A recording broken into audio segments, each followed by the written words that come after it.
Esteban Anxoler. Bueno, la primera pregunta és, deixo que t'introdueixis tu. Qui és Joan Soler? Pues, a veure, jo, des d'un punt de vista professional, soc un autònom, em vaig formar en periodisme i ara soc assessor de comunicació i relacions públiques, però en la part que crec que t'interessa, soc l'impulsor de la iniciativa Cultura de Grada, que el que fa és defensar un model social pel Barça que posa per davant la passió al negoci. Quan et vas fer del Barça i quin és el teu primer record com a culer? Bé, el bo és que els que som del Barça tota la vida no sabem en quin moment comencem a ser al Barça. O sigui, a mi ja de ben petit, amb 4 anys, el regal que més il·lusió em feia el dia de Reis era la samarreta del Barça. Llavors jo crec que ja vaig néixer sent culer.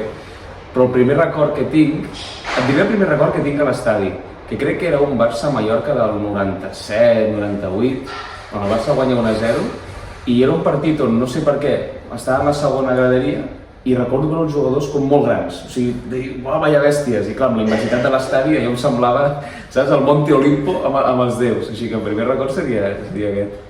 Quin moment del club t'ha marcat més? Hosti, aquesta és complicada, home, hi ha el sextet, que és la felicitat absoluta, però jo crec que els que som del Barça ho som no perquè guanyi títols ni faci les millors competicions, sinó pel que representa, no? Jo crec que un dels millors moments és...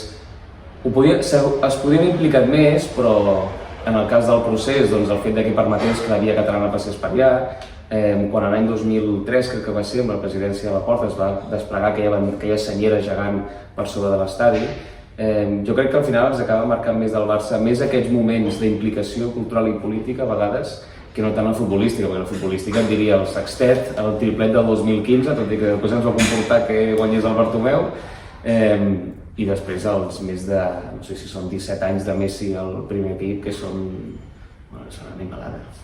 Com vas anunciar a les xarxes fa poc, t'has unit al projecte de Nosaltres Barça. Què t'ha impulsat a donar aquest pas, que al principi pot fer una mica de por o donar una mica de vertigen? Em fa vertigen i por, és veritat. No, ho he fet perquè al final l'activisme arriba fins on arriba. O sigui, l'activisme pot forçar situacions. Per exemple, en el cas de la Grada, estàs un any i mig pressionant perquè es torni a obrir i al final és una qüestió que el club es vegi forçat, com ha passat ara, que mira, aquests, els de Cultura de Grada, els grups i els de seguiment tenen 10.000 firmes i el club es veu forçat a parlar, no? Jo faig aquest pas perquè per primera vegada a la història gent de base del Barça pot estar a l'àrea social i blindar el model social, que això per mi és una oportunitat que no puc desaprofitar. No? T'imagina't que de cop i volta la gent que gestiona l'àrea social és gent que coneix els problemes dels socis, els problemes dels desplaçaments, els de l'animació, els de les penyes. Doncs clar, en lloc de tenir gent que en un despatx des de la seva bombolla intenta saber quins són, no, de cop i volta tens gent que els coneix. I clar, poder blindar tot això i fer un Barça més popular i menys de negoci, que vol dir que s'acabi d'una punyetera vegada això de que ara obrim i tanquem la grada perquè el president de torn li interessa tancar-la, s'ha acabat això de que les penyes siguin una joguina al servei del directiu de torn i fer-ho més popular en el sentit de que no pot ser que un soci vulgui anar amb la seva família i cada entrada li costi 250 euros. O sigui, nosaltres apostem per un Barça molt familiar on això, un pare de família pugui anar amb la dona i els fills, 4 persones, que pagant 250 són 1.000 euros, doncs ho pugui fer a un preu molt, molt raonable, és a dir, preu fins i tot d'abonament. Ara començarà a parlar de la grada. Com valores l'ambient actual de l'estadi? Bueno, m'agradaria valorar-ho perquè no hi ha ambient, llavors és com si em diguessis que valorés el silenci, no sé valorar el silenci. Sortosament avui, contra l'Atlético, torna a la grada, ha estat un any i mig de moltíssima lluita, un any i mig on molts hem estat assenyalats i criminalitzats pel fet de defensar aquesta manera d'entendre el futbol, però al final s'ha acabat imposant la força popular, no? És a dir, no és només la gent de la grada que volia que tornés, sinó que eren milers de socis, eren els jugadors compartint stories al seu Instagram, era el segon entrenador. Al final, un estadi té la seva singularitat per la seva gent i quan tu el tens ple de turistes és treure-li l'ànima i quan torna a la grada torna gran part d'aquesta ànima. Des de Nosaltres Barça, quin model d'animació defenseu? Doncs defenseu un model amb els 4 grups, amb una grada que vagi creixent de manera progressiva fins a arribar a les 5.000 localitats. Jo li dic ja que volem fer un mur blaugrana, és a dir, jo m'imagino un gol, no sé si al nord o al sud, és igual, es pot adequar qualsevol dels dos, totalment blaugrana, evidentment amb l'experiència dels grups, que són els que saben millor com es pot fer això possible, i tenir un espai on els esporàdics puguin venir. És a dir, a mi el meu somni és que, per exemple, tu, Marc, si algun dia dius escolta, jo estic a segona graderia o vull comprar una entrada per formar part un partit de reanimació, doncs que es pugui fer per uns mecanismes on puguis fer el registre dels Mossos, etc, conforme tens antecedents, i puguis fer una part d'aquesta experiència, no?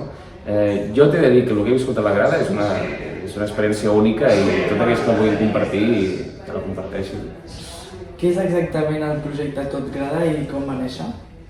Doncs mira, va néixer perquè després d'estar quasi un any amb el canal de Cultura Grada vaig dir, m'hauria de fer alguna cosa, no? Que es coneguem en persona. I va ser una idea boja perquè vaig dir, mira, faré un mercadillo i posaré productes de grada que jo trobi i tal, no? I jo me'n recordo que jo tenia com 20 banderes de diferents dissenys, unes 20 bufandes, tal, i vaig pensar, dic, són poques, però crec que ja són més que suficients perquè vindrà molt poca gent. I li vaig comentar a l'Albert Valor, camisetes con valor, escolta, vols apuntar-te que faig això? Vale. I conforme passaven els dies vaig dir, intentaré comprar una mica més de bufandes que trobi de segona mà als mercadillos que vaig, tal. I clar, el dia que obríem, que era a les 6:30, 7:15, a les 6 m'escriu des de fora un col·lega i em diu, tu, que hi ha cua aquí fora. I què dius? I obro la porta i la cua dona una volta a l'illa de pisos. I dic, mare de Déu, sóc que he comprat unes 15 bufandes més, no? I la veritat que va venir moltíssima gent i tu el que trobes al Tot Grada és, primer, gent que entén el Barça de la mateixa manera, que és una manera més familiar, més de germanor, una manera més apassionada, no, de negoci, perquè al final els productes que tenim estan a un preu simbòlic, és a dir, apliquem un marge molt baix perquè al final tu pots tenir molt poc accés a samarretes dels 90, per exemple, no? Però clar, la gent com camisetes com valor, que aquests estan tarats i van a tots els mercadillos i compren de tot, que ho porten allà i ho porten a un preu on tu puguis tenir aquesta accessibilitat, no? I va començar així, com una idea boja. La primera vegada van venir més de 200 persones que van arrasar amb tot el que teníem perquè era poquet, vam preveure poc. La segona vegada del Pipus en van venir 400 i aquí ja es van implicar els grups d'animació, cosa que a mi em va emocionar molt perquè et demostra que els grups d'animació no tenen per res l'etiqueta que els hi vol posar a tothom de que són gent dolenta, no, són gent normal i corrent que entenen el Barça d'una manera molt apassionada. A la tercera van venir 600 i l'últim que hem fet a Sant Julià de Vilatorta allò va ser brutal perquè te'n vas a un poblet que desconeixies prop de Vic, et trobes gent de tot tipus, acabes al Tot Grada, te'n vas a dinar amb ells, després te'n vas a veure l'equip del Sant Julià de Vilatorta que acaba guanyant el líder, o sigui, jugant contra el líder i diu, bueno Joan, si vols venir vine, però ens acabaran, arrasant. Vam guanyar 2-0 amb una bandera ja de Cultura de Grada i la iniciativa neix amb això, amb la idea de començar a fer coses més presencials i no només digitals. Des del tancament de la grada, creus que el club ha estat prou receptiu a les vostres propostes? No, zero, no, tal qual. O sigui, s'han enviat molts correus, s'han fet moltes trucades i sempre la resposta ha estat el silenci. De fet, només s'han interessat perquè tornés quan van veure que teníem 10.000 firmes i van dir que no són 4 bojos, no és un canal d'Instagram d'un tio que diu defensem, no, que és gent de debò. Perquè al final el Barça, els socis sabem que el Barça o és de la seva gent o no és.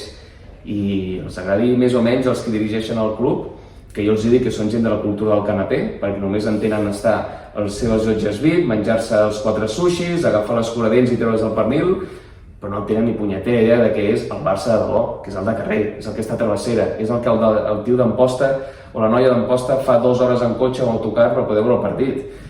Això és el Barça de debò, no és estar en un altar i dirigir-ho tot com si fos un negoci, no, que és com ho hem fet fins ara. És entendre que si hi ha gent de la grada o hi ha gent del club que té un problema i et critica, tu no pots assenyalar-lo i dir ets un mal culer. Tu el que has de fer és dir-li, vine, parlem i anem a solucionar-ho. I aquest any i mig no han acceptat cap trucada fins que vam tenir les 10.000 firmes i van ser ells qui van trucar-nos a nosaltres. Ei, que m'interessa parlar perquè crec que sou massa gent. Veient el partit d'avui al Barça Atlético, quin paper creus que pot tenir la grada en aquests partits? Clar, no diré clau perquè al final el futbol té molts elements que fan que no puguis tenir quin és allò que té diferencial, no? No sé que tinguis a Messi, que saps que ets Messi. Però és veritat que la grada acaba sent un impuls que això estimula molt els jugadors. I jo sempre poso d'exemple, que és un exemple, no sé si tu has jugat a futbol alguna vegada. Sí, Jo vaig jugar a quarta catalana durant molts anys com a federat i quan venien els teus 3 o 4 amics i feien 4 càntics, tu ja estaves una mica més emocionat, no? Doncs imagina't això multiplicat per 50.000 persones. Clar, la grada és un impuls, és un pulmó que el que fa que l'equip ja potser de ben inici entri més endollat que no pas en unes condicions que són les de cementiri que hem tingut fins ara, no? Que tens el DJ posant la música, les llumetes que sense ni s'apaguen, bueno, això està molt bé, però l'estadi no és un teatre, és un estadi, i aquí el fet de tenir una grada connectada tant de prop amb la gespa i el que passa amb els jugadors, jo crec que és molt important perquè l'equip, quan se sent que li falten forces, tingui aquest impuls de gent de grada. Ara, parlant una mica del projecte de Nosaltres Barça, què és el que més et convenç i el que ho fa diferent als altres? Doncs, sobretot perquè és un projecte que entén que a l'hora de fer propostes s'han de fer en base a raonaments i possibilitats reals. Jo el que m'he trobat és que hi ha altres candidatures que utilitzen números, no? La grada tindrà 5.000 i els descomptes seran això. Clar, jo quan em vaig involucrar amb ells, vaig voler saber bé quin era el projecte social que tenien. Tenen mesures molt ambicioses, fora de les 5.000 localitats que pot tenir la gran animació, no? Una de les coses que a mi més m'apassiona és que aquells que són abonats, si la primera temporada assisteixen al 80% dels partits, a la següent tindran a l'abonament el 50% de descompte, la meitat de preu. I si aquella segona temporada tornen a fer el 80%, tindran el 75% de descompte a la següent. És a dir, estàs bonificant que la gent vagi a l'estadi per tenir un estadi ple. Clar, tu això diràs, sí, Joan, però són números. Ja, però quan t'apareix el Víctor i et diu, mira, els ingressos de tot això al llarg de la temporada suposa 45 milions. Tenim previst que hi ha aquest percentatge de gent que segurament farà el 80%, que tindrà un impacte negatiu de 10 milions. Doncs aquests 10 milions que creen aquí forat arribaran per altres vies de negoci que ara mateix no estan duent-se a terme, com per exemple el món audiovisual. Van vendre tot el que era el món de Barça Media i no s'ha generat negoci. I al final el Barça té una capacitat de negoci molt gran on pot trobar aquests recursos, no? Llavors, si tu generes més ingressos, pots reinvertir-los amb la pròpia gent del Barça. Aquesta mesura dels abonaments. Després n'hi ha d'altres que a mi em fan especial il·lusió, que és la de que cada temporada els socis, amb la nova equipació blaugrana, tingui un 50% de descompte per comprar-la. I així tu poder tenir un estadi ple de socis amb la samarreta del Barça blaugrana. I clar, posant-te entre la possibilitat de comprar una samarreta a 105 euros, com costa ara, a 50 o 40, dius, home, i cal li preguntar que això és possible? I dius, sí, clar que és possible, que al final som socis, té aquest impacte, tal. No? Per tant, és un projecte que socialment parlant és molt realista, perquè la branca econòmica la fa sòlida. Llavors, com dèiem abans, quan vas decidir posicionar-te i entrar en el projecte? Mira, dos setmanes abans, quan faig l'acte aquell amb la presentació, l'acte que es fa grada i animació amb el Carles Ordiales, que és el president de seguiment, on despleguem el tifo prohibit pel club allà a Praga. 2 o 3 setmanes abans em va estar així parlant i em vaig adonar que aquest projecte ha aconseguit ser l'única candidatura que aglutina diferents sensibilitats, diferents protagonistes i moviments. És a dir, jo estic compartint espai amb gent històrica com Seguiment, amb gent que no fa tant que està en aquesta causa com Suma Barça, amb personalitats de caràcter individual com Jaume Guardiola o Ricard Faura, que és un activista culer de porta molts anys, no? Llavors, clar, jo li vaig dir al Víctor, és que jo crec que per mi carisma és això. O sigui, carisma per mi és tenir la capacitat d'aglutinar talent. Carisma no és fer números davant de la càmera i que en paral·lel t'estiguin marxant 30 directius. No és això carisma. Per mi carisma és algú que aconsegueix que vulguis treballar amb ell. I en el moment en el qual jo li dic, hosti, m'interessa molt el projecte i crec que podem quadrar, la resposta del Víctor per mi va ser molt encertada, que diu, vale, però que tu t'impliquis vol dir que t'impliquis de debò i que assumiràs responsabilitats i que si tu estàs a l'àrea social serà per portar-la amb tota aquesta gent, no per fer 4 frases en campanya electoral i després, bueno, ja ho he fet. No, és agafem la gent que realment això vol portar les regnes, tu tens experiència en el món social, vine, treballa amb aquest equip i du a terme les mesures. I això trobo que és, no s'havia fet mai. Parlant una mica ara de l'altre cantó, com valores la gestió que ha fet Laporta? A veure, des d'un punt de vista esportiu, és inqüestionable que el primer equip masculí està en una situació molt millor que la que va arribar. Gràcies, com va arribar, recorda que tenia Memphis Depay com a gran fitxatge. A mi em va il·lusionar molt Memphis Depay, però no va ser una bona... Europa League, també. Sí, no. A veure, esportivament està és evident que la situació ha millorat. Hansi Flick ha fet un miracle que crec que molts pocs es podien imaginar. Després, d'un punt de vista econòmic, jo no soc la veritat de números, però és veritat que hi ha moltes coses que grinyolen. A mi em grinyola que se li paguin 50 milions de comissió per renovar un contracte amb Nike, quan Nike és el teu soci estratègic des de fa 30 anys. O sigui, a mi no m'hi cap. I més 50 milions. O sigui, una comissió de 50 milions és una animalada. El normal en aquest tipus de negocis és pagar una comissió que va entre el mig milió i 1 milió. 50, estem parlant de 40 només, O sigui, amb 50 milions pagues l'abonament de tot l'estadi. Imagina't el drama. Per tant, econòmicament jo crec que s'han fet coses que són molt millorables. O de les palanques queda molt bé, el titular, però la lletra petita és que t'estàs venint patrimoni. I si te'l vens amb socis de dubtosa reputació, a veure, som el Barça, no podem acceptar diners del Congo, no podem acceptar jugar partits a Miami per diners que ens falten, no podem acceptar que juguem a la Supercopa d'Espanya perquè no, mira, és que també ens paguen un bonus, no. O sigui, no podem jugar a la Supercopa d'Espanya a l'Aràbia Saudita sent el Barça, no podem. Per tant, des del punt de vista econòmic, a mi, francament, no em fa sentir gaire reconfortant. I la part social jo crec que és lamentable. O sigui, no hi ha absolutament cap mesura que s'hagi dut a terme en aquests darrers 5 anys que et faci pensar que s'han fet coses bé. O sigui, el que s'ha fet és tancar la grada, els abonaments s'han pujat, el carnet de soci no només ha pujat, sinó que ara t'han tret el carnet físic, que era un... A mi em fa molta il·lusió quan a casa veig tots els carnets que tira el meu avi perquè veus la història del Barça ja. Veus els dissenys, quan havien els escuts, la tipografia... Que et treguin això perquè no, ara tot és digital, francament, ho trobo bastant lleig. Les samarretes han pujat a més de 100 euros. Els desplaçaments, s'ha desmantellat el departament de desplaçaments, que facilitava que socis amb menys recursos poguessin viatjar. Abans d'ahir m'escrivia un noi que volia anar a Newcastle, que per agafar un vol barat se'n va a Polònia i després va cap allà. Perquè no, és que anar a Polònia em costa 20 euros i de Polònia a Manchester 25. No pot ser que tinguem els socis del Barça anant fent voltes al món per poder anar a un lloc que està aquí al costat, no?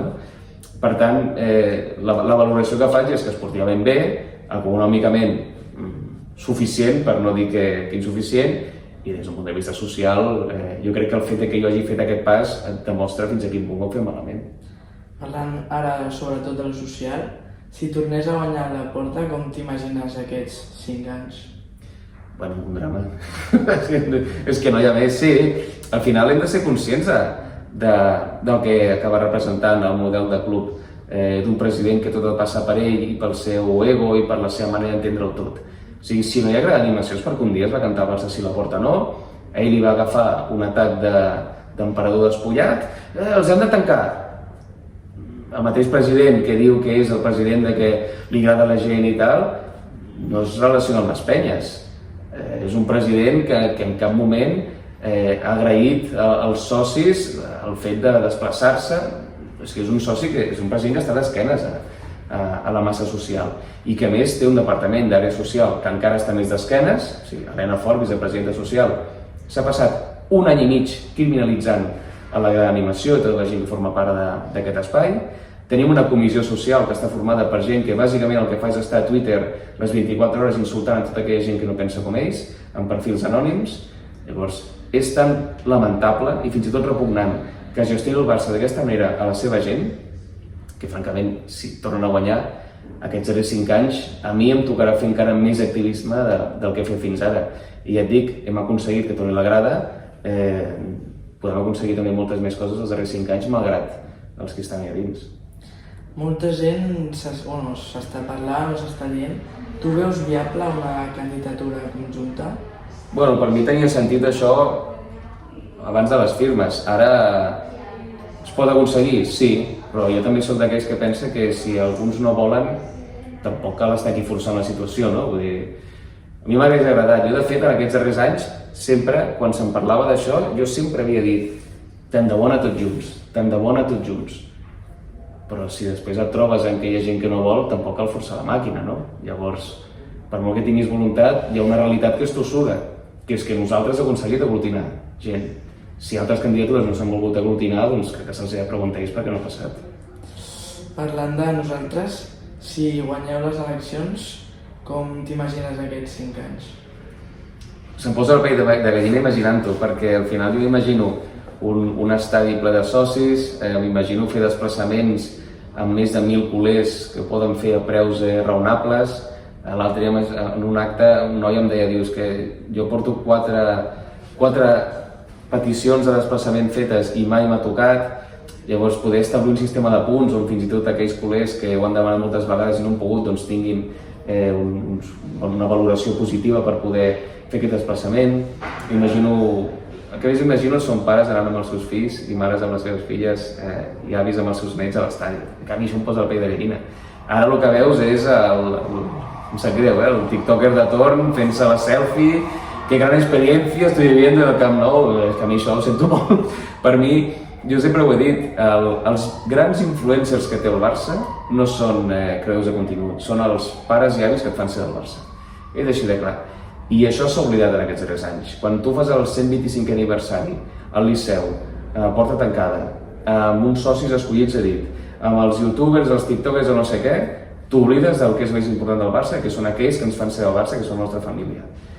I aquest és el meu somni, poder fer un Barça exageradament social. I una de les coses que m'imagino també és una proposta que li vaig enviar al Víctor, em va dir, no està mal. El mes de novembre és el mes on el Barça compleix el seu aniversari. Jo m'imagino fent aquell mes que sigui el mes del soci i fer un dia de partit que sigui el dia del soci i que durant 12 hores, no només al Camp Nou, sinó als voltants del Camp Nou, tot l'espai Barça, hi hagin activitats, hi hagin trobades, hi hagi les llegendes que vinguin a firmar, que vingui Reixac, que vingui gent que ha jugat en el primer equip anys enrere i puguin estar doncs, amb els avis de torn que a nosaltres dius, bueno, el Reixac, sí, no? És la tele, el Charlie o el Polònia, però clar, potser pels nostres avis el Xavi Reixac era el gran referent, no? Llavors, fer una grandíssima jornada de barcelonisme en família, on sí, et trobis amb col·legs, et trobis amb jugadors, et trobis amb tot el que és aquesta història. Ara, l'última pregunta. Si haguessis de convèncer a un soci que no sap a qui votar, què li diries? Jo li diria que estem a les portes d'una oportunitat històrica, que és que per primera vegada socis de base que tenen experiència real amb els problemes i les oportunitats i els reptes que tenim com a socis puguin fer un pas endavant i puguin posar l'interès dels socis per davant dels interessos del negoci. Si fins ara la relació que tenim club-socis és una relació comercial. Tu mires les newsletters que reps del club i totes són, t'has comprat l'última línia de roba, t'has comprat aquesta entrada, t'has comprat, tots són compra, compra, compra, compra. No hi ha una intenció de crear aquesta hegemonia i comunitat que hi ha al món Barça, no? La nostra candidatura és una candidatura de gent de base, que defensa que el Barça és la seva gent. I ho defensem amb tanta fermesa que la gent que formarà part de l'àrea social és gent com jo, que som activistes, que hem vist els problemes i que tenim una sèrie de solucions que les volem dur a terme, però per dur-les a terme necessitem gent professional del món econòmic que et diguin això es pot fer viable d'aquesta manera. Per tant, votar a nosaltres és votar una opció social viable que a més empoderarà aquells socis que en aquests darrers anys s'han sentit potser més apartats, però que els farem que se sentin orgullosos de formar part del Barça. Bueno, doncs fins aquí l'entrevista, ha estat un plaer i a tope aquestes 2 últimes setmanes. Sí, a més serà molt divertit. Jo m'ho estic passant molt bé perquè mai havia fet res de tot això i allà on vaig, la veritat que faig discursos molt com el que estan parlant ara, Vull dir, crec que aquesta oportunitat de poder dur a terme coses amb les que has somiat, amb gent que et pot ajudar a dur-la a terme, no té preu. Així que res, t'agraeixo molt la intenció de fer-me aquesta entrevista, ha estat un plaer i que tinguis molts èxits.